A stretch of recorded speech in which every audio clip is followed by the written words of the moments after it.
Ladies and gentlemen, the Brit Pack is back. It is show number 41 of the MMA podcast that brings you fighting talk with a distinctly British flavour. My name is Simon Head, and joining me, as always, is Mr. Chamatkar Sandhu. How are things going, buddy? I'm very well, Si. I just got back from a lovely 5 days in Stockholm, Sweden, which I'm sure we'll get to shortly. It was beautiful there, sunny, and it's just nice to be there when it's not kind of cold and snowy and winter and Arctic, and there's only 3 or 4 hours daylight. So yeah, it was a good experience. I'm back in the LDN. Got back yesterday on bank holiday Monday. Pretty shattered still, to be fair. I've grown a beard, which is the longest it's ever been. So I need to get to my barber's pretty snappy and get him to trim and sort it out. My wife isn't happy with the length of this beard. But apparently people that have been checking out some of the video content on MMA Junkie seem to actually like the length of the beard. So I'm dealing with that at the moment. That's when you don't have hair on your head, Simon, that's the kind of the second level down is facial hair. So yeah, I mean, the problem I have is, like, if I grew a beard, and at the moment I'm just rocking a lazy person's sort of 2-day stubble right now, it's a bit more salt than pepper in this salt and pepper beard right now. I'm an old man, Sandy, what can I say? It's not a good look. I'll wait until it goes full Santa Claus before I start growing it properly. But enough beard talk. We had you were in Stockholm for UFC Fight Night. I was on a bit of a busman's holiday this weekend. Wasn't able to get out to Stockholm for the event, which was a bit of a bummer. But these things happen. So I had a 3-day drinking session disguised as watching professional wrestling. It was great. Went to Progress Wrestling's Super Strong Style 16, which was one hell of a night. I tell you, you go to watch a football match and you hope that your team plays well. You go to a fight night and you hope that the big names deliver.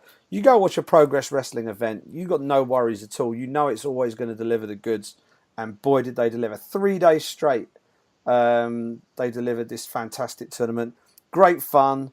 Former UFC star Matt Riddle was a prominent competitor in the tournament. It was great stuff. If any of you are out there are professional wrestling fans and are hardcore enough to subscribe to Progress Wrestling's on-demand service, then make sure you check it out, because it was the most insane wrestling event I've ever been to. It was bonkers. As a result, Sandhu, this is going to be a bit of a different show, because normally we pick the bones out of the most recent UFC, the most recent UFC show. I'm sitting here talking to you. My hands are in the air. I've barely been home. Today would have been a great day for me to just sit back and catch up on everything. It's half term. My daughter is on half term. My wife's about to give birth, so it's a case of get out and have a day out with Alicia before all hell breaks loose. So I've only just got back from Chessington, so I still haven't had the chance to sit down and fully watch UFC Fight Night 109, Gustafsson versus Teixeira, which is where you come in, my good friend. You're gonna have to hold my hand and walk me through these results, because on paper at least, and also from some of the social media highlights clips, you were treated to a pretty spectacular night over there at the Globe Arena. Nearly 13,000 people there in the Globe Arena, nearly $2 million gate almost. Alexander Gustafsson doing the business in the main event. Volkan Ozdemir really turning up what was a shock to beat Misha Serkinov. Peter Sabota, big friend of us European media guys. We do like Peter Sabota's backstory. He did well. With some great results on that card. Let's talk about the main event first, Sandy, because obviously that's the one that had all the fans buying the tickets. And when they moved the event from Denmark, which was the original plan, it was going to be Copenhagen, I believe. When they moved it over to Stockholm, they needed Gustafsson on this card, and he hadn't fought for a while. We didn't know what he was going to look like, whether he'd be a bit rusty coming in. Yeah, Glover Teixeira, we weren't sure. There's big question marks over Glover and Gus going into this. How would Gustafsson look like after such a long layoff? And Glover Teixeira really looking to prove a point. He got badly knocked out by Anthony Rumble Johnson. He outpointed Jared Cannonier, or Cannonier rather. without really looking like he was going to stop him. And then we had this 5-round barn burn, and it ended up with that spectacular finish. I mean, what was the reaction like over in Stockholm?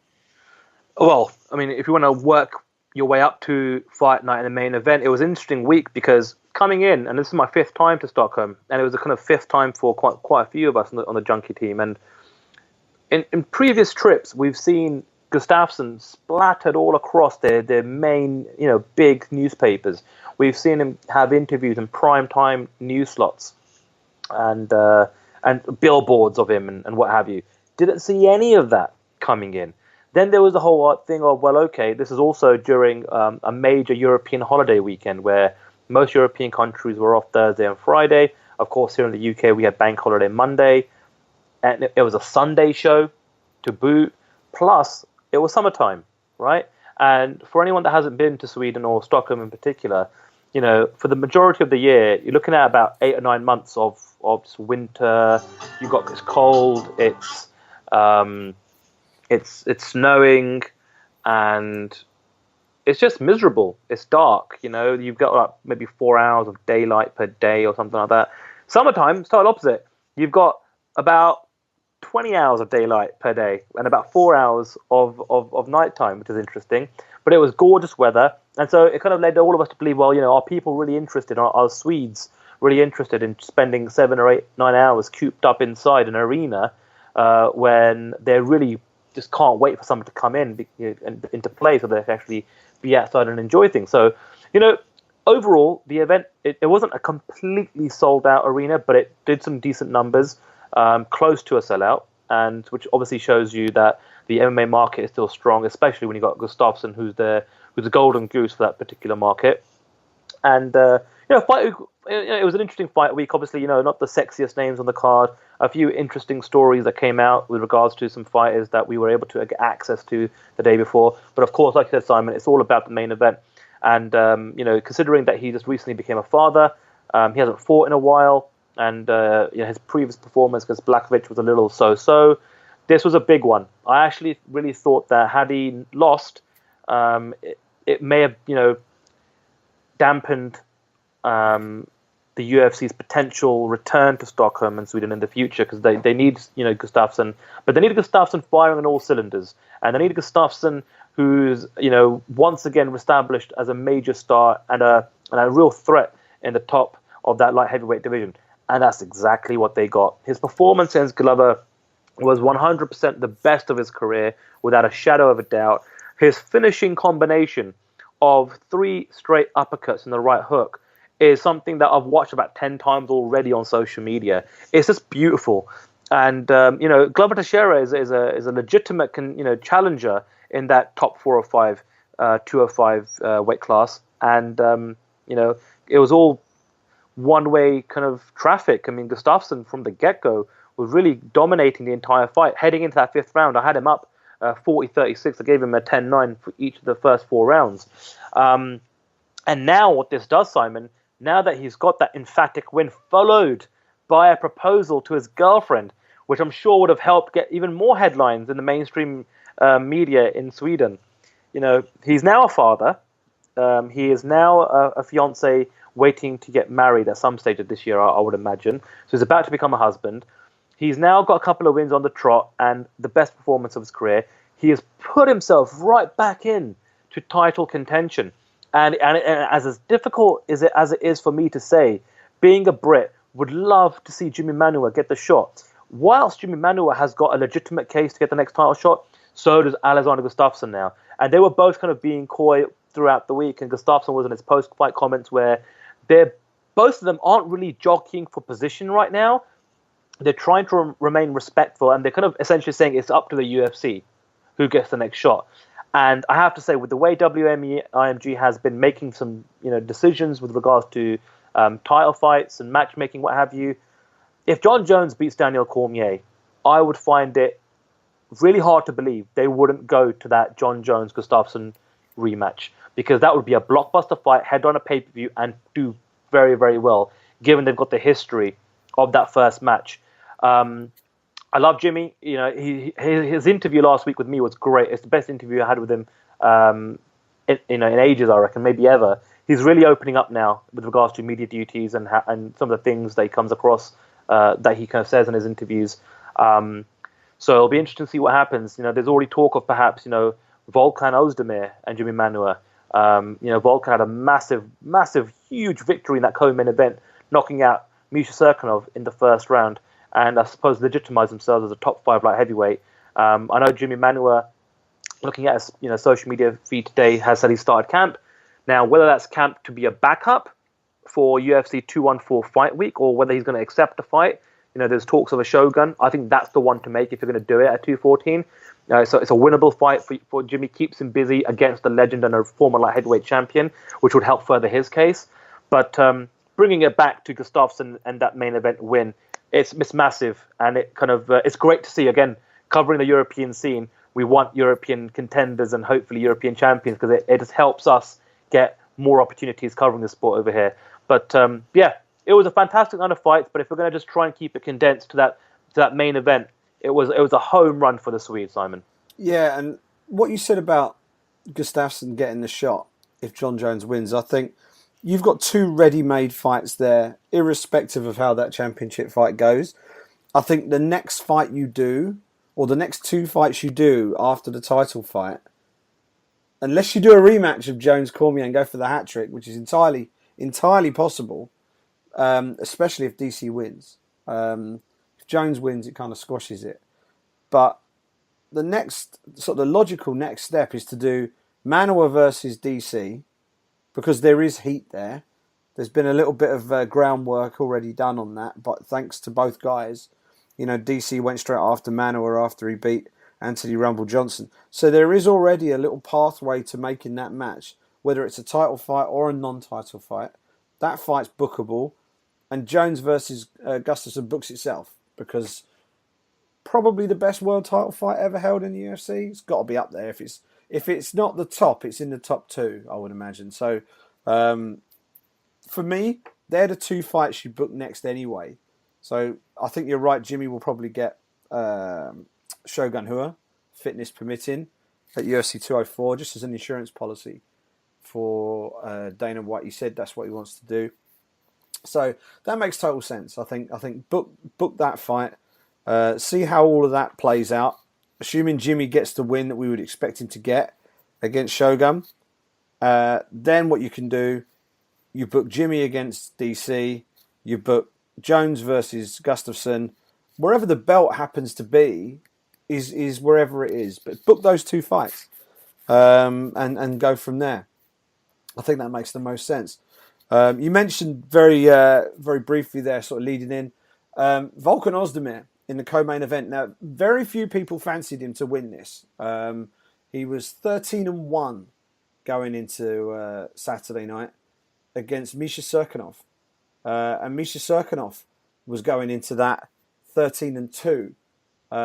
So numbers-wise, very similar records. The difference was visibility. We'd seen just 1 fight in the UFC from Volkan Ozdemir.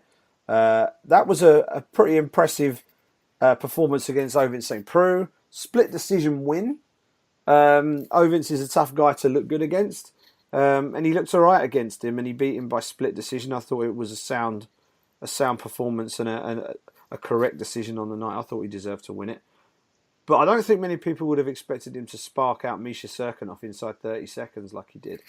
And it was a weird one. He sort of almost caught him in the ear, didn't it? It was one of those where he just caught him in just the right spot to completely disrupt the guy's equilibrium, and that was it. Done. It was very bizarre, but it just goes to show you with these small 4-ounce gloves on and these big guys. I mean, they're weighing at 205, but they're probably nearer 220, 225 on Fight Night, some of them.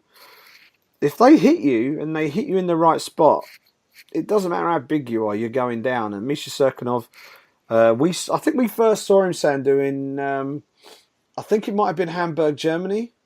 I think he was one of the guest fighters over there, and he did a Q&A with Josh Barnett. And I remember we were sat sort of halfway up the stands in the media seats, and we were looking at the pair of them, and you couldn't, if you were a complete layman and you walked in, you wouldn't know which one was the heavyweight and which one was the light heavyweight. Serkinov looked every bit as big as Josh Barnett. Big dude. gets knocked out in 30 seconds. He's just negotiated himself a new contract. I think he's been considered as like one of the up-and-coming contenders. Apple cart upset. Everything all over the place. What on earth went on there, and what was the immediate reaction? Presumably you were back. Were you backstage on Saturday night, Sandhu? It was interesting. So the UFC always provides different types of credentials, I feel, for European shows.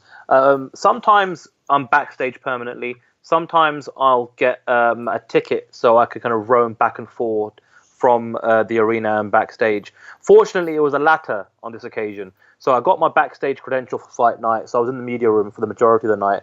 But I had the flexibility and the freedom to run down and kind of be cage side for as many of the fights as I wanted to.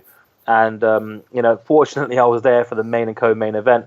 And, yeah, you're right. I mean, leading up to the fight itself, having the opportunity to interview both guys. I mean, not to take anything away from Volkan, who's a pretty big dude, but Misha Serkinov is a unit. He is a serious unit, like thick neck, wide frame, pretty much all muscle. And, everyone really favored him to win this fight. I certainly did. And, it's kind of weird, like you said, Simon. Volkan's only fought once, a decent performance against OSP. But I kind of really thought that this was going to Misha's fight to lose. And my God, I did not see that right hook coming and landing flush just above Misha's ear, knocking him out within 30 seconds of the first round. Unbelievable. And, Volkan did all the right things. He gets an early knockout win. He cements himself as a top 5 light heavyweight. And then he goes ahead and says Jimmy Manuwa was next on his hit list. I mean, that's how you do it. That's how you set yourself up for the next fight. He's now a legitimate contender in that top 5, the top 5 of the light heavyweight division. And I think for him, one more high-profile victory, and he could claim to get a title shot. So I think for him, he's now going to probably angle for that Jimmy Manuwa fight. Will he get it? I'm not too sure. I still think that the Shogun Rua fight is the one for Jimmy to take. But whatever happens, he's going to be angling for at least one more fight by the end of the year, and then pushing on to try and get a title fight next year. So all things considered, a really good night for the Swiss. Again, it's another European, but he is training out of California, I believe. And the gym that he's training out of doesn't come to mind right away, but I know it's one of the gyms in California.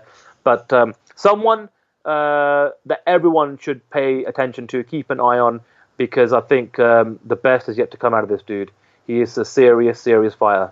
Yeah, the Swiss Superman of the UFC. Volkan Ozdemir. I think he was part of the Black Zillions. I don't know whether he still is. Because obviously there's been a lot of upheaval down there in Coconut Creek, and some of the guys have been working with like Henry Hooft, and some of them have sort of been splitting their camps among different aspects down there. So last I knew, he was with the Black Zillions, but I don't know what his situation is right now.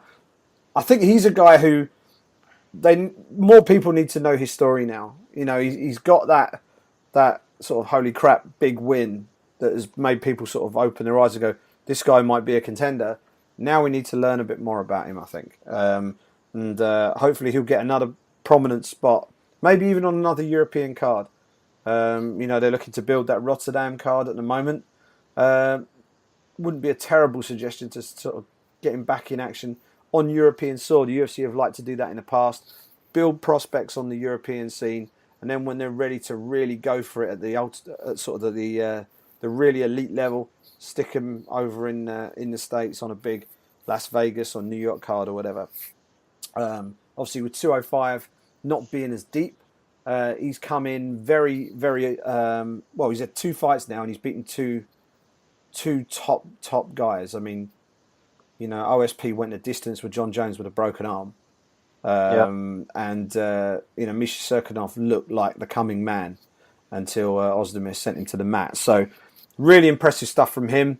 One of the performances that not many people saw coming. I know you did a podcast with our good buddies from Sweden, with Sebastian Vendel Martinez, and during that you were talking about some of the fights and looking at who. Obviously, this was one where everybody was pretty sure that Serkinov was the sort of the sensible pick, but then you also then referenced the betting odds, and it was like, hang on a minute, Ozdemir is a decent price here, and the price was artificially high for a guy of his level. And you did it for that fight. And Seb sort of said, he sort of half jokingly said it, but I think he was also sort of suggesting it was worth a go. Do a little win double, Volkan Ozdemir, Amari Akhmedov. Amari Akhmedov, very, very, very tough, doesn't get beat easily. And he went in there with a red-hot prospect who everybody, including all of us over here, we were all very high on this guy. Learned a lot more about him in Fight Week. You did a great interview with him, a nice sit-down with him from MMA Junkie. Abdul Razak Al Hassan, 7-0, 7 wins. Longest fight was at 126, I think, in the first round. Average fight time, 56 seconds. Former judo world championship competitor. I mean, he's got some legit skills. And he looked like he might be someone people could start getting really excited about. He went in there with a really tough, seasoned, grizzled veteran in Amari Akhmedov and lost by split. I haven't seen the fight. Was that a deserved decision for Akhmedov? Looking at the scorecards, 2 judges gave it 30-27 for him. And the other judge gave it 29-28 to Al Hassan. So I don't know whether you had the chance to actually watch that fight all the way through or whether you were sort of still mid-scrum backstage. But how did that one pan out? Well, I did watch the fight, and it was definitely in Akhmedov's favour. I did not agree with the judge that scored it 29-28 for Al Hassan. What I will say in Al Hassan's favour is he threw everything but the kitchen sink at Akhmedov's chin, because that's what he's kind of known for in his MMA career, is punching power, and he's a headhunter. And I don't know how Amari was able to take him and keep standing and, let off some offense and take him down to the ground and, grind out a decision here, but he did it. It's one of those weird fights where if it was to see a 4th, 5th round, I'd highly be in Al Hassan's favor, because the punching power just was unrelenting from him, and I think this is a good, I suppose, learning curve for him, and I think it'll make him a better fighter long term. It's interesting because it's something that I wanted to raise later on in the show, which I'll quickly kind of reference now. But this weekend at UFC 212, there's a fighter by the name of Paolo Borrachinha, who has 9 wins. He's had 9 fights, 9 wins, all by first round finish. So very similar to Al Hassan, and and he's got a tough test in front of him when he faces Aluale Bamboze. But all his wins are pretty much first round knockouts as well. Yeah, exactly. Judges can have a night off for that one. Yeah, it's crazy. Yeah, but coming back to Al Hassan, I think he just came across a really tough veteran, rugged Russian grappler, tough dude. We all thought this would be his toughest test to date, which it was, and he didn't have enough at this stage of his career to get it done. But he is someone I should, ask everyone to keep an eye on, because he's got a lot of talent. He's a physical specimen of a fighter and an athlete, and he's got a fantastic story. Highly recommend going back to MMA Junkie and checking it out. But yeah, it was a really entertaining fight, and kudos to Akhmedov getting the job done on the night. Yeah, wanted to mention that fight just as it followed on nicely with the sort of the betting angle with Ozdemir and Akhmedov. Between those two fights was Peter Sabota versus Ben Saunders. I had this fight picked as a bit of a sleeper for fight of the night. And I know a lot of people were on Ben Saunders for this. Sabota looked like a man possessed last time I saw him against Nicholas Dalby. And he did the business again. He seems to be... I mean, both these guys are sort of rediscovered, sort of bit of a career renaissance, if you like. I'd sort of refer to them in the week as renaissance men of the UFC. Both of them have been in the UFC, started to fade, left the UFC, and have revitalised and now come back. And we're in good form leading into this one. And it was Sabota that got the job done. Second round TKO via a knee. The man representing Jamaica, getting the job done, Sandhu. Yeah, 100%. Another great story. And Peter Sabota, he's been around for quite some time. And at one stage, I thought he was just going to run through a couple of fights on his contract, maybe have a win-loss record, and kind of be the face for them or help them promote the sport and their events in Germany, and then kind of see himself out the door. But he is looking at his absolute best, and he's determined to push on at this stage of his career.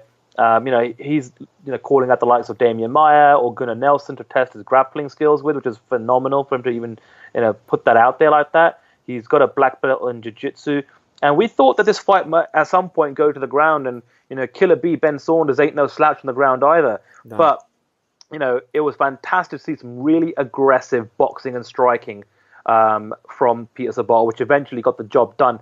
Per Hallström, or MMA Junkie Per on Twitter, as he's better known, has gotten a fantastic shot of Peter Sabal landing, I think it's a left hook, which eventually broke his hand, and all you see is like blood dripping down from Ben Saunders' mouth. It's an epic shot, really graphic, so hard and so graphic that today on social media, on Instagram, Peter Sabal actually put a post out saying that the left hand that was broken early in that fight will now actually require surgery, where they have to take bone spurs from his hip, and then kind of fuse that with some of the areas of his hand that's broken, which doesn't sound for fun at all, and it's unfortunate because it looks like he'll be out for quite some time. He said that in God's grace, hopefully he'll be able to make a comeback for the Gdansk card in Poland. Obviously, he's born in Poland. That's going to mean a hell of a lot for him. And look, another great story in Peter. You referenced it earlier on, with regards to why he represents Jamaica, and a really good win, a solid win, a finish, and he's paid the price with that broken left hand. But hopefully, he'll be back for that Poland card later this year. Yeah, his first stint in the UFC, he had 3 fights in the UFC. He lost all 3 by decision, and was then cut by the UFC. He had 6 fights away from the UFC over the space of about 3 years. And since he's rejoined the UFC, he joined back in May 2014. He's gone 4-1, with 2 going to decision, and most recent one by knockout. And he also picked up a submission win against Steve Kennedy in Krakow 2 years ago. So he's come back in superb form. His only loss was to Kyle Noak. I think that might have been Noak's retirement fight or his penultimate fight over there at 193. But he's come back and he's looked good. And yeah, that operation doesn't sound very nice. I think I know of motorcycle racers who've had a similar thing. I think one of the reasons why they do it is like the bone in the hip is just so thick, like the density of it is so strong. So the amount of weight that goes through your hip. I think when you've got sort of brittle bones in your hand, I think they use it just to stiffen things up a bit. So I know it's been done before. They've done it with the MotoGP races and things like this. Not a nice thing, but with the hand, provided you rehab it well, it can heal reasonably quickly. So fingers crossed, everything goes well with the operation, and we get to see Peter Sabota, and we get to hear him walking out to Bad Boys by Inner Circle in Gdansk later this year. Where are we? Nordin Taleb beat Oliver Enkamp by decision. The other fight I wanted to talk to you about was the one that opened the main card, Sandhu. It was one that a lot of people were excited about, and rightly so. Jack Hermansson, former Cage Warriors middleweight champion, one of the most unassuming looking guys. I mean, if you saw him walking down the street, he's a big tall guy. Doesn't look like a professional fighter though. He just looks like kind of a kindly, nice, tall gentleman.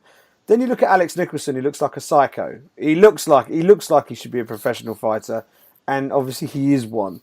And again, I think you interviewed both guys in Fight Week, and Hermansson was as chilled and as relaxed, and as if like he barely had a care in the world. And then you got Nicholson, who he's got a baby coming, and despite the fact he's got this upcoming euphoria of having a child, he was taking it all incredibly seriously and very, very. The word you used in Fight Week was intense, and that was it to a T. Sometimes you can be too tense though, and but I think the thing that really won this. I think there's a skills gap between Hermansson and Nicholson. Nicholson's a big, strong, tough guy.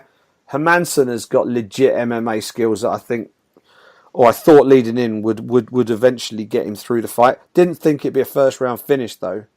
Really didn't think it'd be a first round finish. So that's a super impressive win for Jack Hermansson, Sandhu. Yeah, it is funny that with your take, because between me and John and the rest of us, we had the opposite take. We actually thought that Alex Nicholson was coming in, like I said, really, really intense, and we just looked at him as the true kind of quote-unquote fighter, whereas we viewed Hermansson as kind of a really technical and very, very well-gifted athlete. And we just thought that the fighter in Alex Nicholson would be able to kind of grow out, a decision or a finish here, and just really bring the fight to Hermansson. And it ended up being the total opposite. And it's funny because during the weigh-ins, Alex Nicholson gave everybody the most cringe-worthy of all moments when he literally faced off with Hermansson and screamed, "I am Sparta." And it was just out of the movie 300, and it was just like, yeah, slow clap with with some hay just rolling by, and it was really, really cringeworthy, and it did the rounds of social media, and but it just showed how intense he was about this fight, and Hermansson just smiled at him at the face-off at the weigh-ins, and made it look easy. To be honest with you, like you said, only took 2 minutes of the first round to get the job done. Nicholson complained to the referee about the stoppage, but there was, no doubt that Hermansson, won fair and square, and it was the right call by the referee to stop the fight when he did. And Hermansson gave a pretty cool quote. And to be honest with you, he was one of only a few that gave some really juicy quotes. I mean, to be fair, while we were backstage, pretty much everyone on that prelim card, when they were asked about who they'd like to fight next, it was a cliched answer anybody that the UFC wants to give. And in our heads, we're just kind of thinking to ourselves, dudes, give us a name, give us something to push out there on your behalf, something that'll cause headlines, something that'll get people interested about your next fight. And, hopefully that thing, starts to cement itself into some fighters, psyches as they're kind of really entering fight week about what they want to do with their future. Because unless you tell us, there's nothing to put out there, apart from just reflecting on your fight. So Hermansson gave a nice quote, though. He said that when Alexander Gustafsson calls it a day, he wants to be the new face of Swedish MMA. He wants that main event slot. And I dig that. I like that. Because he knows that Gustafsson's the golden goose right now. But obviously, hasn't really fought that often. Hasn't fought that often to the point that he's still only getting $10,000 from a Reebok sponsorship deal. So he's pretty much in the lower tier of that Reebok, pay scale. But I like the attitude, and like you said, he's a fun dude to kind of hang around and be around. He's a very kind of easy come, easy go type of dude outside of the cage, but he's all business inside the cage. Absolutely, I'm hoping that I might get to see him this week. He quite often comes and pays the Cage Warriors guys a visit when they have a show, and they've got one in London this week. So fingers crossed, he might pay us a visit in London. If he does, I'll try and grab a word with him. But yeah, he's someone who he looked really good in his Cage Warriors days.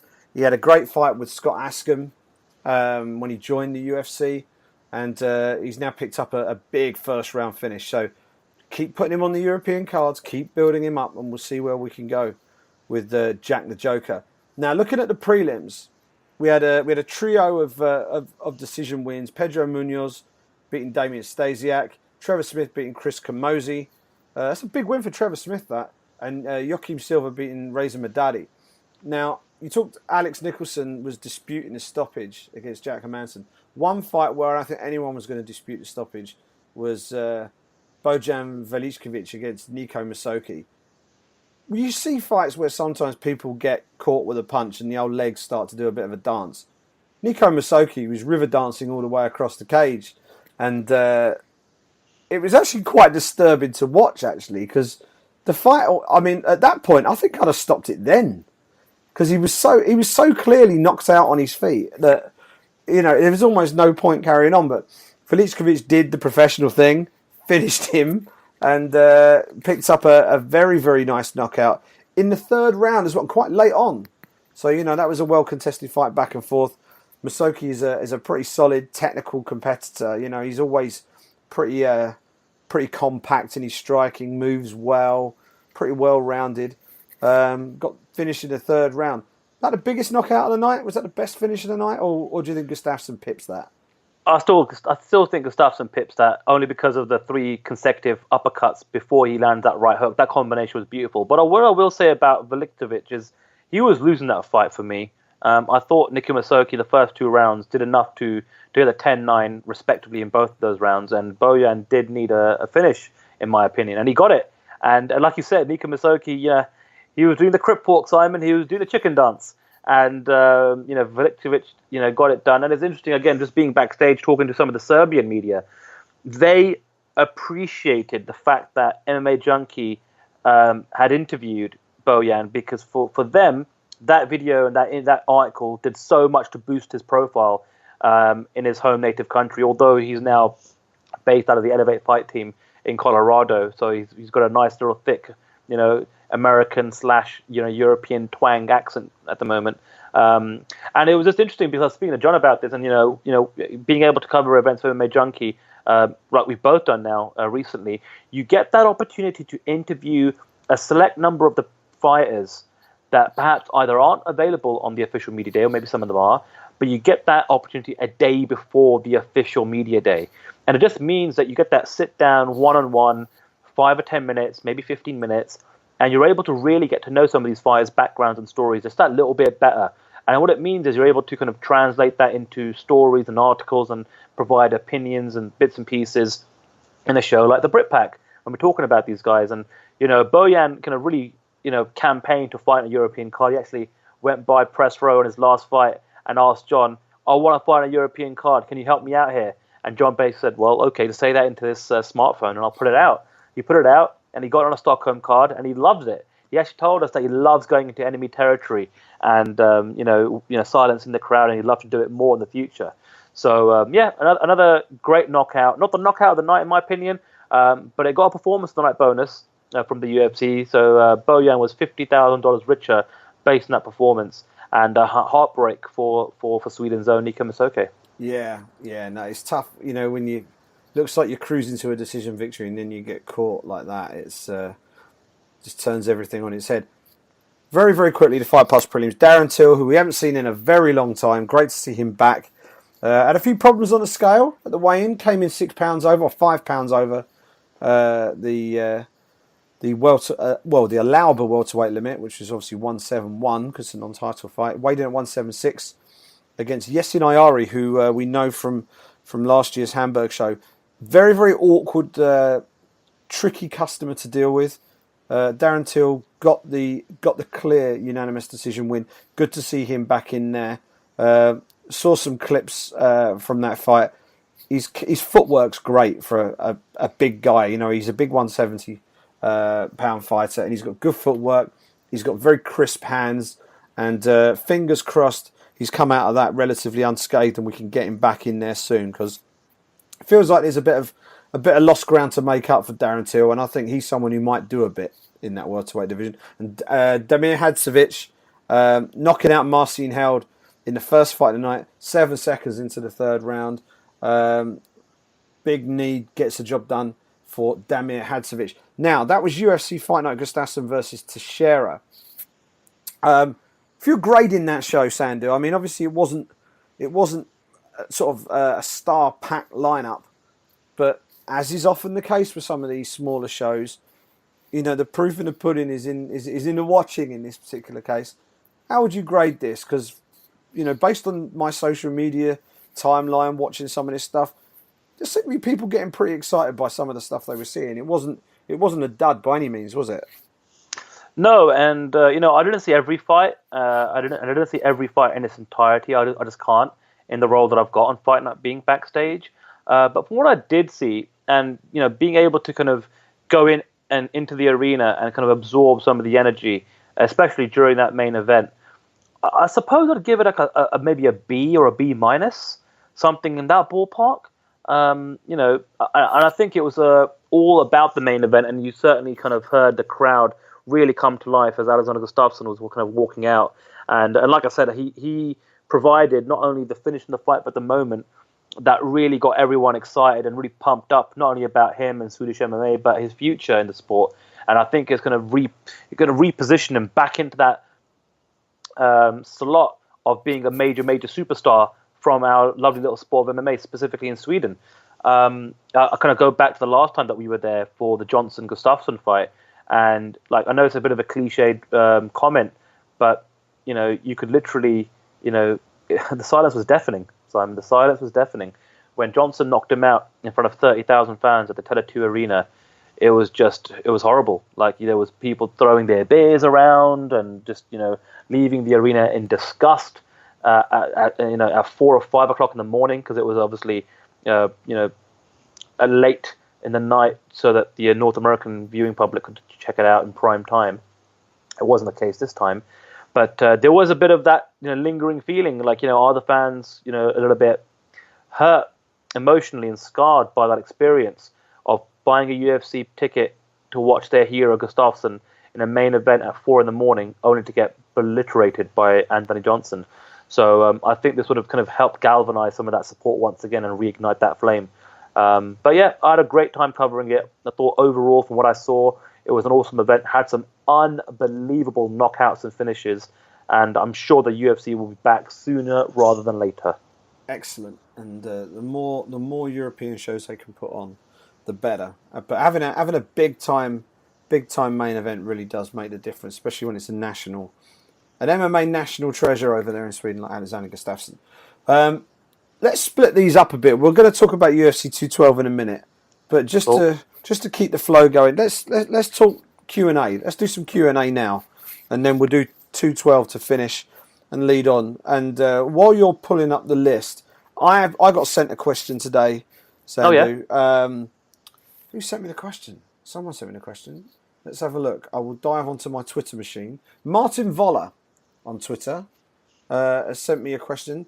Brit Pack question here. Like myself, you were at Super Strong Style 16 this weekend. Matt Riddle, former UFC welterweight Matt Riddle, has taken to pro wrestling like a duck to water, and boy has he. Anyone out there who wants to check him out, he's going to be in a WWE very, very soon. He's too good. And he goes on to say, we've seen Lesnar, Lashley, and others transition back and forth, but which current mixed martial artist do you and Sandhu think would be great professional wrestlers?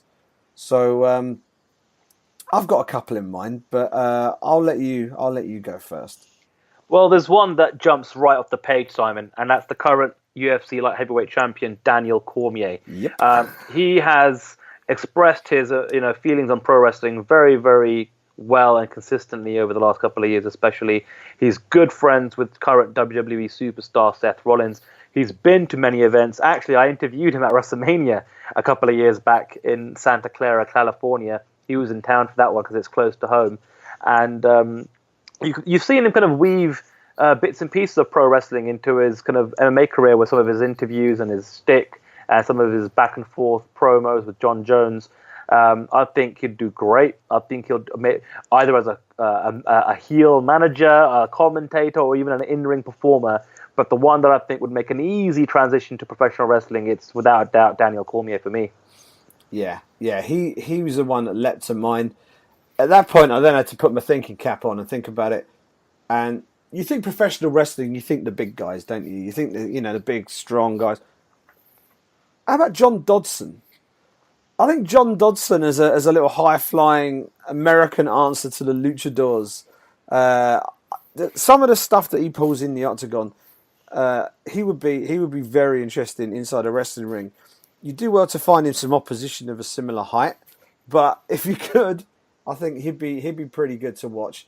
Someone else, I think Patrick Cummins has got a certain look about him that I think could translate quite well to professional wrestling. He's obviously got the amateur wrestling background as well, so he's got some wrestling chops that he can take into the more artistic version of the wrestling genre. He would be interesting to watch as a professional wrestler. Struggling to think of too many more. There's guys out there who they've got the ability to talk, and you Conor McGregor's and people like that.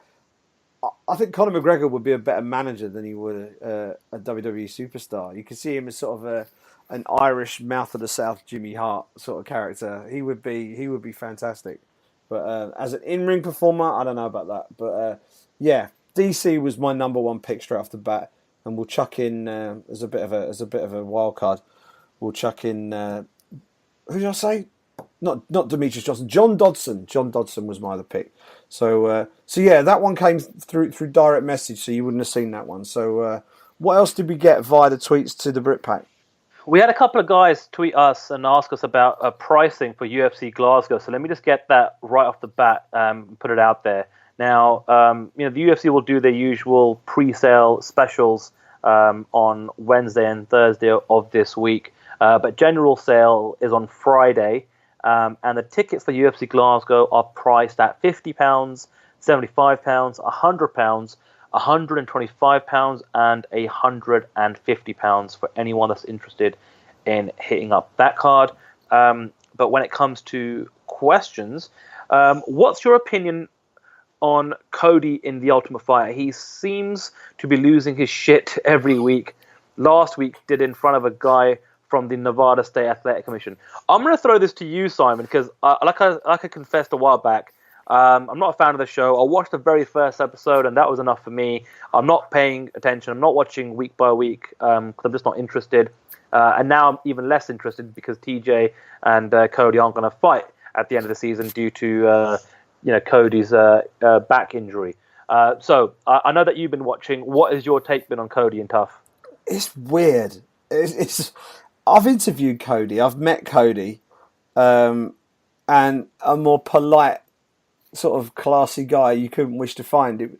We're in LA. We've got the media day, and we've gone in and we've done the interview scrum and interviewed him. He absolutely, top class in terms of the way he dealt with that.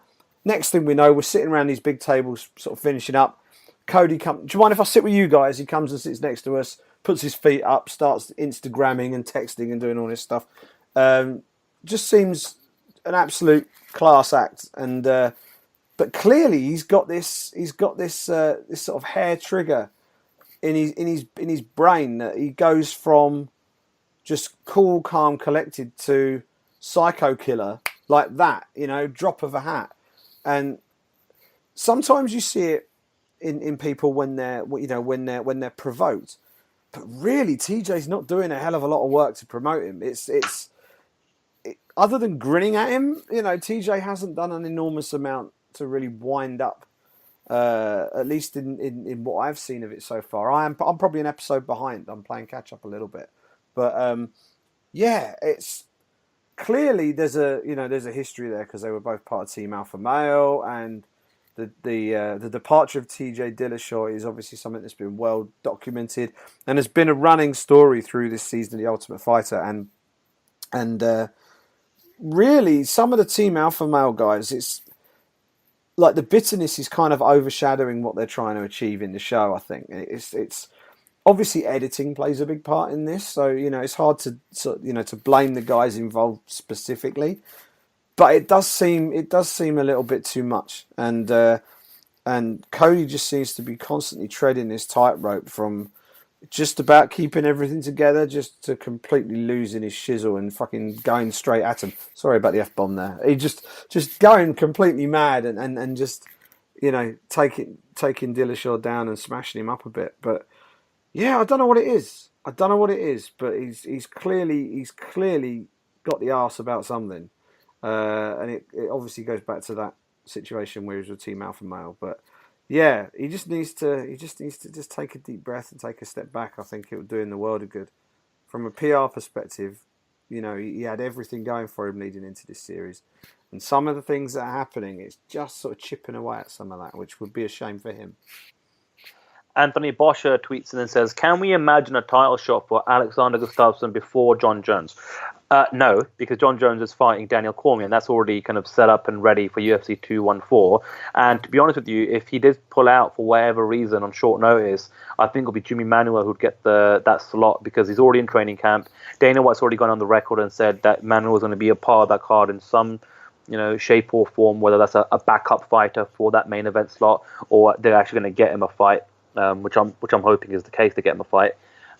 So yeah, no, he's not getting a shot before John Jones, but like I think we discussed earlier on, if John Jones wins, or maybe even if DC wins, to be honest with you, I think the way WME are doing things, they may kind of give Gustafsson the nudge ahead of Jimmy. Although I have to say, I'm leaning more towards if DC wins, then I think you get DC Jimmy Manuwa, because they've been going at it on social media. So it's almost, but it's interesting because Gustafsson wants DC to win, and he said that at the press conference, which kind of makes my mind boggle a little bit, because why would you want DC to win? Because it looks like that the Jimmy Manuwa fight will probably be a little bit more, up DC's street if he wins. Whereas if John Jones wins, that's your big cash cow. That's your big money fight. That's where you're going to get the big payday. Plus, everyone considers him the greatest of all time. So, interesting take from Gustafsson. Interesting take. Next question, which I'll probably throw to you first, John, comes from Daryl Chumbley. It's a bit of a two-part. He had to send in 2 tweets given the length of the question. He says, given previous light heavyweight contenders saying they'd never fight each other, does the Manuwa-Gustafsson situation cause issues for the title picture? Jones is already scheduled to fight DC, so unless Jones gets injured or suspended, etc., then Jones will get it first.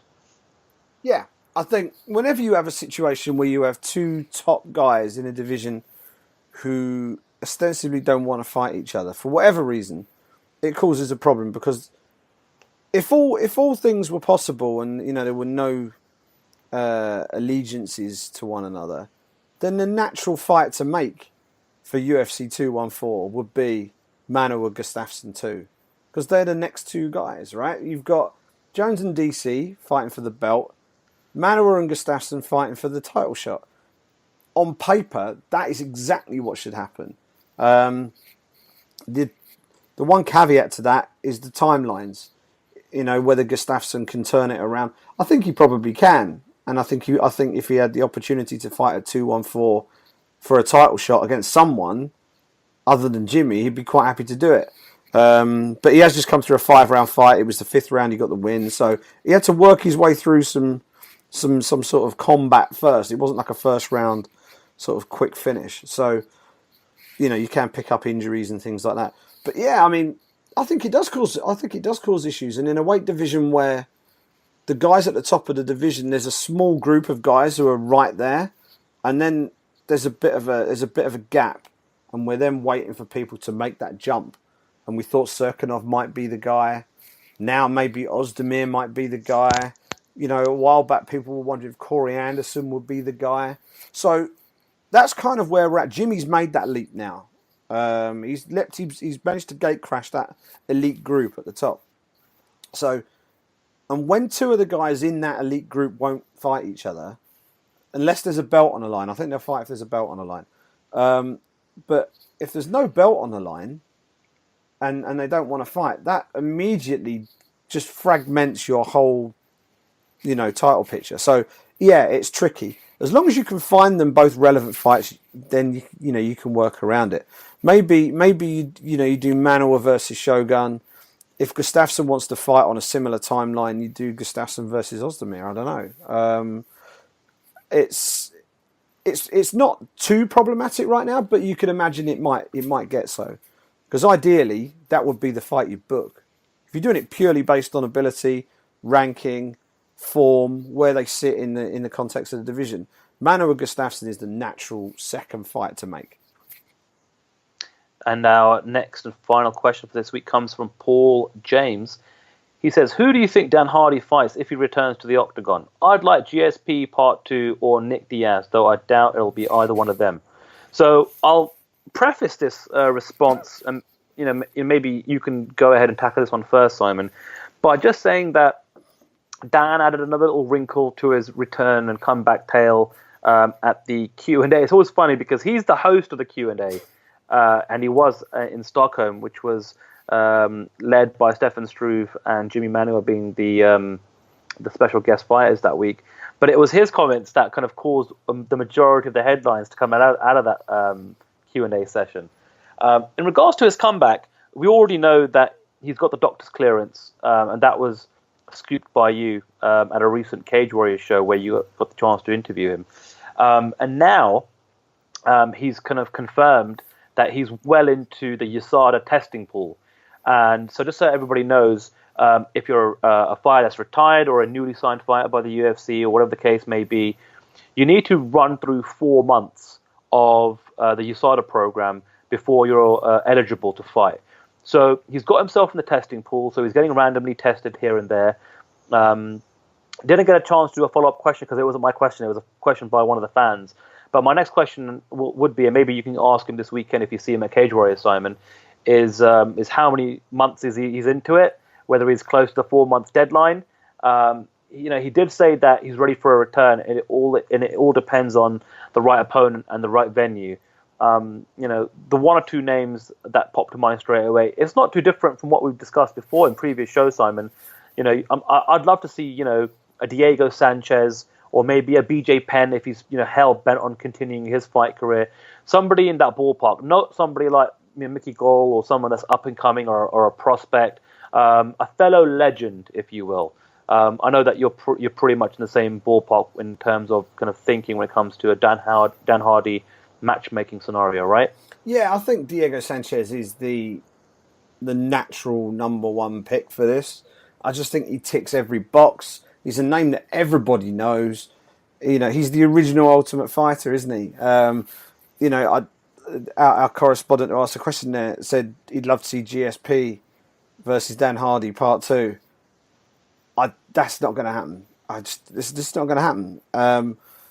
GSP is coming back for the biggest money fights he can possibly get, and he's going to get them, and he's going to get out again. And as much as Dan Hardy was a title challenger for him back then, and would generate a lot of interest when Dan does come back, it's not going to generate huge pay-per-view interest in the same way that a title fight with Michael Bisping or a title fight with Conor McGregor, which I think is his eventual end game, is going to be. So don't think that fight happened. He's not going to fight Nick Diaz because he wants to come back at 155 as well. That's the other thing. He's looking to come back at 155. And I think Diego Sanchez, Joe Lozon, I think would be a good other option for him. People who've been in and around that sport for a while, they're classy operators. There'll be a lot of respect there, but it'll be two martial artists testing their skills against each other in the octagon. And that's what Dan is. He's a martial artist. So I hope he gets the fight. That's the first thing. But yeah, I'll definitely try and collar him in London this week and see if I can grab him for a quick chat, have a bit of a catch up and see what I can find out. But yeah, it's nice to know, and it is almost a shame that he does such a great job with these Q&A sessions, but he's also so beloved by the fans that there are times when it's not his fault. He gets more attention than the guys on the stage. You've got Stefan Struve and Jimmy Manuwa standing there. Jimmy Manuwa's on the cusp of a title shot. You've got Stefan Struve, one of the best heavyweights in Europe. He's beginning to make a bit of a comeback. I don't know if they announced him as the main event for Rotterdam before that Q&A, but it's the main event for now. I'm wondering if it won't be by the time the fight comes around. If they sign Mousasi, I'm wondering if they might put Mousasi in there. But it was interesting. So we actually got the heads up prior to the official announcement at the Q&A that Stefan Struve was going to be headlining. So we were actually able to get the interview regarding the main event and basically embargo it. Gotcha. So yeah, Struve is headlining Rotterdam. So that's an interesting. Against Alexander Volkov. Who's looked pretty good. I mean, it's a great matchup insofar as a stylistic heavyweight matchup. As a heavyweight main event, I don't know how that will impact on tickets. I mean, especially when you consider the last time the UFC were in Rotterdam, you had Andrei Arlovski taking on Alistair Overeem. So, there's levels to these heavyweight fights, and it's great to see Struve back in there on a card in the Netherlands. A great opportunity for him. But be interesting to see how that card starts to fill out once they start to announce more bouts for it. But Dan Hardy, I agree with you. Diego Sanchez would be my first pick. If not, Joe Lozon. Just a quick note on the Rotterdam situation. Got a bit of inside information here. So, pre-registration for the Rotterdam show, which the UFC does now, well, actually pretty much for every event, just so that people can be notified, first and foremost when tickets do go on sale, are apparently through the roof. The Rotterdam market, or the Dutch market, and the Rotterdam arena, specifically the Ahoy arena, holds about 10,000, and few people on the inside seem to think it's going to sell out super, super quick, just because of the amount of registrations they've already had for information on tickets. So again, it's one of those markets, Simon, in Europe. We've spoken about this regarding the some UK shows, and look at what we've got with Glasgow. We'll see how that performs this year.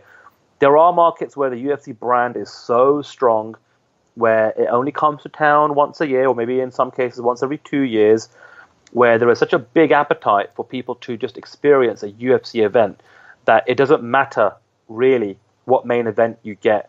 Now, to the hardcores, of course it matters, because they want to see the best fights possible. And for us, of course it matters, because we want to cover the best fights possible on our doorstep here in Europe. But when it comes to the UFC and some of these shows being on Fight Pass or tape delayed, or not tape delayed, but in a much earlier time zone, like the Sunday show was in the States, we're not going to get title fights. We're not going to get premier level number one contendership fights or anything like that. We are going to get Gunnar Nelson versus Santiago Ponzinibbio in Glasgow. We're going to get Stefan Struve versus Volkan Alexander in Rotterdam. That's what we're going to get. So I'm just doing the big shrug, Simon. I'm just doing the big shrug right now. Yeah, I know. I saw an interview on Junkie with Joe Carr, and they're talking about they're looking to aggressively branch out, and it looks like Asia is going to be a real target for them. And I just hope that they don't thin things out too much in Europe, because if you thin things out too much, then it's not gonna help them. I don't think. I think people will people weren't happy with the UFC London card. The fights were fantastic as it turned out, and but the thing is, you do need that little, even if it's just one fight, you just need that little sprinkle of stardust at the top. Otherwise, you're looking at a fight featuring a lot of guys who you probably could have watched on the regional scene a year ago. So it's really important that I think that you do have the top. Doesn't have to be a sort of top to bottom card stacked with barn burners that are all pay-per-view worthy. That's unrealistic. A good poster worthy headliner.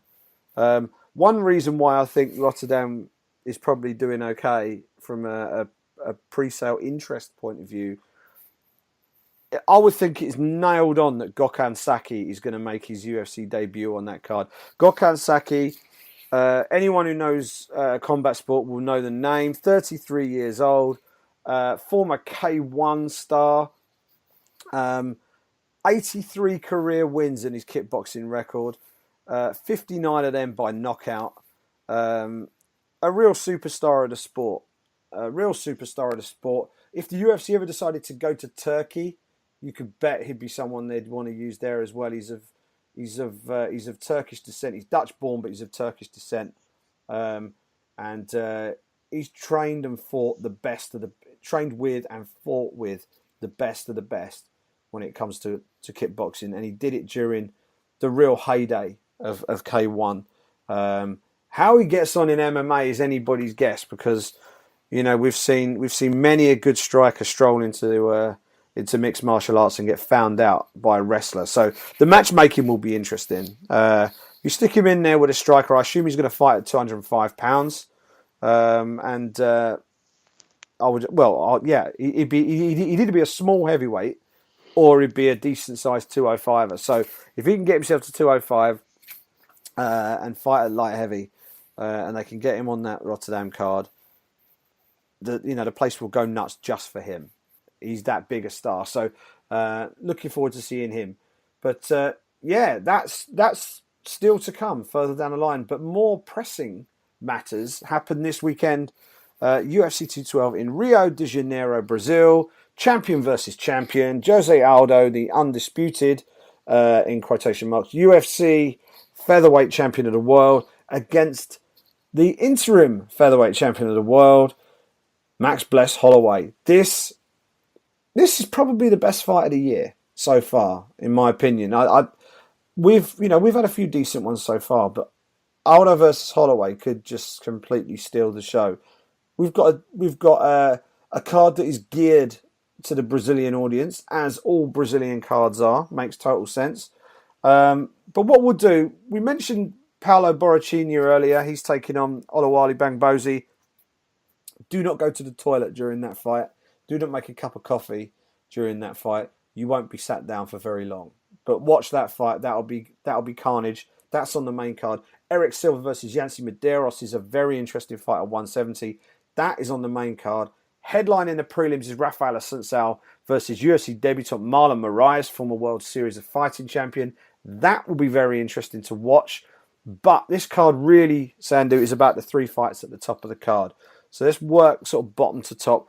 Vitor Belfort versus Nate Marquardt. I think this is the last fight of Vitor Belfort's UFC contract. I also think this will be the last fight of Vitor Belfort's UFC career. I expect we'll find him in Bellator eventually, fighting fellow veterans. But he's fighting a fellow veteran now in Nate the Great Marquardt. I guess the question here is, has he got one more big performance in him on home soil in Rio de Janeiro? What do you reckon? Against a chinny Nate Marquardt, I think he has. Vitor tends to perform pretty well in his backyard and on home soil, so to speak. I think there won't be any lack of motivation bowing out on his UFC career with the final fight on his current UFC contract. So he'll be well motivated there, and I think what we'll end up seeing is a ferocious Belfort getting right into it from the opening bell and finish Marquardt within the first couple of minutes. Now, it's not to say that Marquardt doesn't have punching power of his own. He does, absolutely. But, I mean, the dude just cannot get a win streak put together to save his life over the last couple of years. I'm going back to January of 2013, and he's got 3 losses in a row, then a win, then 2 losses in a row, then a win, a loss, a win, a loss most recently to Sam Alvey in January of this year. So, I can see a Vitor Belfort knockout win, bowing out the UFC, and then the UFC also cutting Nate Marquardt for losing two fights in a row. A nice way to get 2 fights off your books when you're trying to trim the UFC roster as it is, so to speak. Vitor Belfort is looking for a Legends division. There's only one place in the world where you've got a nice, healthy roster of legends, so to speak, for you to fight, where there is no also USADA testing involved whatsoever. It'll be a perfect fit for Bellator, especially when Scott Coker's told us on his recent trips to Europe that Brazil is a massive target for them to push in the next 12 months. They're going to bring an event to Brazil, and to have Vitor Belfort on the books as someone you can promote in a co-main event would do absolute wonders. So, looking forward to it. Hopefully it's an early one, and we'll see what Vitor can do in his swan song for the UFC. Yeah, and you can bet he'll be attracting a bit of interest from Japan as well. Rising might be up for allowing Vitor to maybe shed that dad bod and bulk himself up again and jump in there and take on TRT Vitor. TRT Vitor, get back in there looking like $1 million and trashing some sort of second-rate Japanese kickboxers into the ground. So I don't know. I certainly don't think he's going to be short of a payday once his UFC run is over, and it looks like it may well be over after Saturday night. Now, the co-main event is an absolute cracker of a fight. It is. I don't think it's officially been labelled as a number 1 contender fight, but it's got to be up there. I know Rose Namajunas is currently sort of occupying that position at the moment as the most likely next person to fight Joanna Jędrzejczyk. Claudia Gadelha and Karolina Kowalkiewicz have both fought Joanna, both lost, but both had their successes in those recent fights. they're facing off in a bid to try and get themselves back into that picture in the UFC's 115-pound women's strawweight division. This, I am so looking forward to this fight. I just think that you look at the different matchups that you can make in different weight classes, and this is a fresh matchup for us all. You know, they haven't fought before, and they're two fighters who are right there. You know, they're almost ranked 2 and 2A, or sort of 2A and 2B. They're that close at the top of that division. Where's your money going, Sandhu? This is such a good fight. It's an interesting one because I kind of almost wish this was a 5-rounder, and if it was a 5-rounder, I might have favoured Kowal Kawich here, but considering it's a 3-round fight, and again considering it's in Brazil, I think I'm going to favour Claudia here, and I think she's going to do enough over 3 rounds because she's really explosive. Her best work is done in the first couple of rounds. Her best round against Joanna Jędrzejczyk was that first round. You know, I think she'll be able to do enough to get it done over 3 rounds in her backyard as well in Rio. It's an interesting one because, like, we talk about stakes and what this means. I think the winner of this fight will get the next shot at strawweight after Rose Namajunas. I think she's a consensus number 1 contender. I think she's going to be the girl that fights Joanna Jędrzejczyk next. But I've got a feeling the winner of Claudia and Carolina, they won't be fighting Joanna Jędrzejczyk. I've got a feeling Joanna, she's going to fight Rose Namajunas. And if all goes well and she wins that fight, she's going to move up to flyweight when that division is kind of introduced later on this year. She's going to become, or attempt to become, the 2-weight champion and then relinquish the strawweight champion a la Conor McGregor. Now, this is a lot of if, buts and maybes. I mean, Joanna Jędrzejczyk could fight Rose Namajunas, Rose could win, and then all of a sudden you finally got one of the biggest rematches on your hands with Joanna Jędrzejczyk suffering her first ever loss as an MMA fighter in the UFC. And then, of course, you know, she'd have to go on, if she does beat Rose, to go and win whoever is the subsequent flyweight champion coming off the next season of The Ultimate Fighter. But that's just what my gut says. So I think Rose Namajunas is going to get the next shot, and then the winner of Carolina and Claudia will get the next one after her, but they might be waiting a while, depending on how things play out. But it is a cracker of a fight. This is one of those weird cards where it's not chock-a-block, you know, full of big blockbuster fights, just like the recent UFC 211 was, which was literally almost top to bottom, full of some real belters.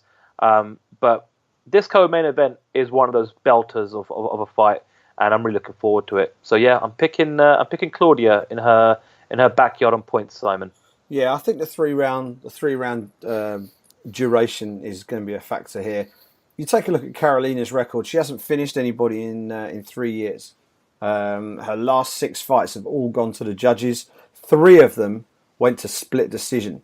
So she's someone who obviously very durable, but from the fights we've seen from her in the UFC, she's not the fastest starter in the world. Once she hits her stride, it's almost like she goes in and she isn't fully confident. And then when she sort of gets fully confident, then we see her best work. But quite often she's looking to claw back a deficit at that point. So, and against someone like Claudia, who is a real front runner, I think she likes to assert herself very early on and really sort of stay on top of you for the whole fight. I think over 3 rounds, I think that's exactly what will happen. I think Claudia Gadelha. I also think she's got more skills on the mat as well. And if she can get Carolina on the mat, then you never know. We might even see a submission. Carolina has only lost 1 fight, but I think most of the fights that she's had have tended to be against striking first opponents in the main. She does hold a win over Rose Namajunas, of course. So if she does beat Claudia this weekend, then you've got this situation where the current number 1 contender is actually lost to the next contender in line. So you've got an interesting position then. But yeah, I do totally agree with you about Joanna Jędrzejczyk's career path as well. I tend to think that if she beats Rose Namajunas, she's beaten every top contender in that division. So at that point on, it's rematches, isn't it? So Carolina was a rematch, I believe. I think she fought. Did she fight? Oh, well, technically not a rematch in MMA, but she had fought her in kickboxing before. So they've fought before. She's obviously fought Claudia twice in the UFC before. And obviously, after she fights Rose next, that would be a rematch if she took her on again. So the natural thing would be to move up. The thought of Ioane and Jacek taking on some of the bantamweights moving down, and some of the names that might be knocking around, is mouth-watering. I think it would be fascinating to watch. I really do. Makes you wonder if Miesha Tate fancies a comeback. I'm pretty sure Miesha could make 125. So, I think that would be very interesting. But yeah, no, I think this is an absolute belter of a fight. I'm with you. I think Claudia Gadelha will get this one done, most likely on the judges' scorecards. Now, the big question in the main event is whether we're going to go to the judges' scorecards. Jose Aldo knows how to manage a fight. He's been in so many title fights. He can finish a fight in an instant. But as his career's gone on, he's learned, like in like football or American football, the term game management, the ability to stay in control of everything without overcommitting yourself and just making sure you get the end result that you want without exposing yourself to undue risk. And he seems to have found the ability to do that over the last few years. The one notable exception was when he lost his mind and charged at Conor McGregor at UFC 194 and got sparked with one punch. That was a bit of an anomaly. I think if you take that out of the equation, his CV is as good as anybody in the UFC. But I've got a feeling that Max Holloway might get this done. I just do. I think Jose Aldo has the slicker skills. He's got the greater experience. He's got the greater experience at the elite level. He's taken on a who's who. He's beaten Frankie Edgar twice. Yeah, I still think Max Holloway might be the man to beat him. Am I going stark raving mad? Or has Max got a legitimate shot here? Because I really think he has. I'm in total agreement with you, Simon. This is going to be a very evenly contested fight. We're talking about one of the greatest, if not the greatest, featherweight of all time in Jose Aldo. And a remotivated Jose Aldo coming off that Conor McGregor loss, and we saw how he performed against Frankie Edgar last summer. But then we've got a young phenom in Max Holloway, who, coming off that Conor McGregor loss earlier in his career, looking back, 3 years ago now or something? He's really kind of stepped his game up and looks better and better every time he's fought. His personality, the volume has turned up in the last year. I love I love his whole attitude and his persona, and he's saying all the right things. He's campaigning for fights, and he campaigned for the Jose Aldo fight by asking everybody #where's Jose Waldo, and he's got it, and credit to him. And he's coming into the peak of his professional career. He's 25 years old, and again, I think he'll go to the judges' scorecards. We are going to be in Brazil, so I hope that the home crowd atmosphere that Jose is going to get doesn't affect them too much. But if everything's done right down the middle, I think over the course of 25 minutes, Max Holloway is going to have enough in the locker to get it done, but only just because, like you said, Jose Aldo knows how to manage 25 minutes really, really well. He's done it time and time again. But yeah, I'm just gonna give it to Max Holloway here, although it's going to be a very, very close fight to call, I think. Yeah, I mean, every common sense bone in my body says to pick Jose Aldo. Yeah, I'm not picking him. Sometimes you just look at, momentum is such a big thing in this game, and since Max Holloway lost to Conor McGregor in a fight that both men fought and have, picked up significant injuries during the fight, he went all the way to decision with Conor. Conor was injured. Max was also injured. That was his last loss. Since then, he's had 10 fights. He's won all 10. 7 of those 10 fights were finishes. He's picked up performance of the night bonuses, and in his most recent fight, he knocked out or TKO'd the former lightweight world champion Anthony Showtime Pettis in brilliant fashion to win the interim featherweight belt. The big question mark, and I mentioned it at the start with the game management thing with Jose, and the fact he's such a veteran of the 5-round format. This will only be Max Holloway's second 5-round fight. And he's not been past the end of the 3rd round because he finished Pettis in the 3rd. So he's never been beyond that sort of standard 3-round duration in any of his fights. So this is going to be a real acid test for him. You know, this is the master's degree in MMA he's sitting right now. He's taking on one of the greatest pound for pound fighters in the world. Still, he's taking on one of the greatest champions the UFC has ever had. He's doing it in that guy's backyard. He's doing it for a world title in the main event of a pay-per-view in only his second 5-round fight. It doesn't get any bigger than that as a test. Yeah, I've got this feeling he's going to do it. I think it will go to a decision. Yeah, I think it's going to be a fantastic fight to watch. Fascinating to see. I think he needs to start fast. He needs to get the first 1 or 2 rounds in the bank against Aldo, and then just maintain. Quite often you see Aldo, he's able to just slowly build and use his movement. Against Frankie Edgar, he was giving Edgar fits all the way through the fight. Edgar just couldn't get in. Someone who was so versatile in his MMA game, he could shoot in from anywhere, he could strike from anywhere, but yet Edgar could barely lay a glove on Aldo at times, and it was so difficult for him to even get close to Aldo, and Aldo was just picking him off on the way in. Holloway will be the bigger man in this fight. That's what I'm interested. I think Max will be the bigger guy. So the dynamic of the fight will be different. And I think he's got the gas tank to do it, but it's unproven. There's so many question marks here. And if Max gets this done, we've got another possible WME, IMG star in the making kind of person. You know, we said it when Cody Garbrandt won the bantamweight belt. This is a guy that they could really work with and build. Max Holloway has got a great personality. He's from Hawaii. He's been canvassing for that UFC Hawaii show since forever. He's a funny guy, puts himself out there well on social media. He's got a great backstory. And now's the time for him to get it done, I think. This could be the crowning of a new era in the featherweight division, and I cannot wait to see it. Even if Aldo wins, Aldo's going to have to put in one hell of a performance to beat him. So when you talk about main events, this is the best fight we've had in MMA this year, in my opinion. I think this is going to be an absolute belter. Yeah, for reasons you mentioned and I did earlier, this is such a compelling fight on so many levels.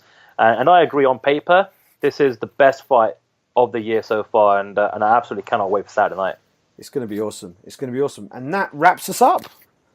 That wraps us up. That was episode number 41 of the Brit Pack. Please do get in touch with us on Twitter at the Brit Pack MMA. Send us your questions in Twitter form.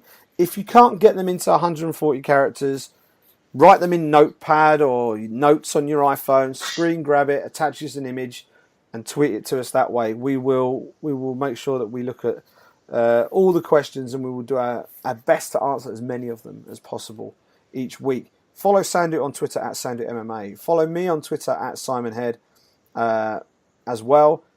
You can get the show on Apple Podcasts, on Stitcher, on SoundCloud.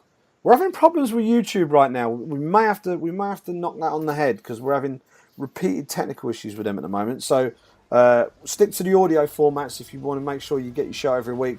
As I say, Apple Podcasts, Stitcher, Acast as well. They're very good. They've got an excellent app. Really, really good app if you're into listening to podcasts. There's some other great podcasts on there as well. So check out Acast if you want something a bit different to try. And of course Stitcher as well. Go to the website, thebritpackmma.com. You will find varying paraphernalia, back issues, the occasional blog on there. And if you want to get in touch with us, as I say, social media is the place to find us. That was episode number 41. We will be back to talk about episode number 42 next Monday or Tuesday. We will look back on Cage Warriors, which is happening this Friday night. You can watch that live on UFC Fight Pass. I will be there for that, and I'll try and chat to Dan Hardy while I'm there and report back next week. And of course, we will look at the big event down there in Rio, UFC 212, as Jose Aldo puts that belt on the line against Max Holloway. Thank you so much for listening. We'll speak to you next week.